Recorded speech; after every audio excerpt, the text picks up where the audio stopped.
Will U.S. presidential candidates start making Bitcoin a priority? Next on your 4-Minute Crypto News. Today's show is from a post by Cole Peterson at NewsBTC and brought to you by BitBlockBoom. Take a look at the Real Bitcoin Conference that's coming to Dallas, Texas at BitBlockBoom.com.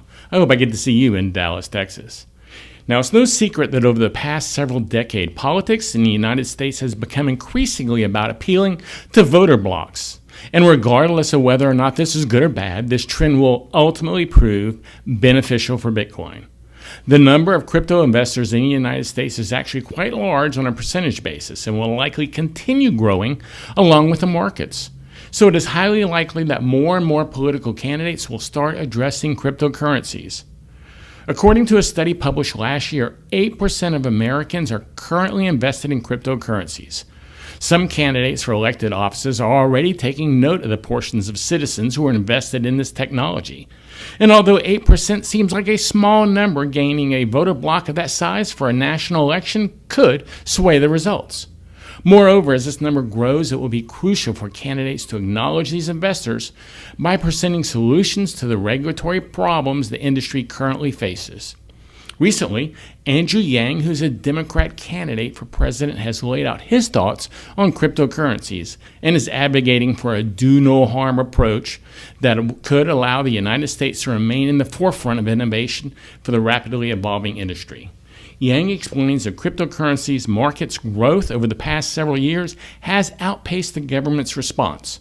It's time for the federal government to create clear guidelines as to how the cryptocurrency markets will be treated and regulated so that investments can proceed with all relevant information. Now, although the term regulation may scare some ardent cryptocurrency advocates, Yang further explained that some states have onerous regulations in this space, such as New York's BitLicense. Navigating this has had a chilling effect on the U.S. digital asset market.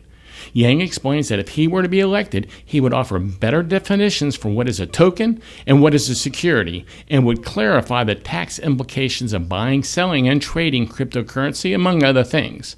All this would be done with the goal of creating clear guidelines in the digital asset world so that businesses and individuals can invest and innovate in the area without fear of a regulatory shift. Although Yang may currently be somewhat of a dark horse in the presidential elections, his friendliness towards cryptocurrency has already garnered him publicity and support amongst crypto investors, and may spark a larger trend of mainstream presidential candidates laying out similar frameworks to incubate growth within the cryptocurrency markets. So will politicians end up helping Bitcoin by trying to attract votes from Bitcoin investors? Let me know your thoughts in the comments, and don't forget to subscribe at 4minutecrypto.com/subscribe for a new episode every weekday. I'm Gary Leland, and thanks for joining me for 4 Minute Crypto. This is a CryptoCousins.com production.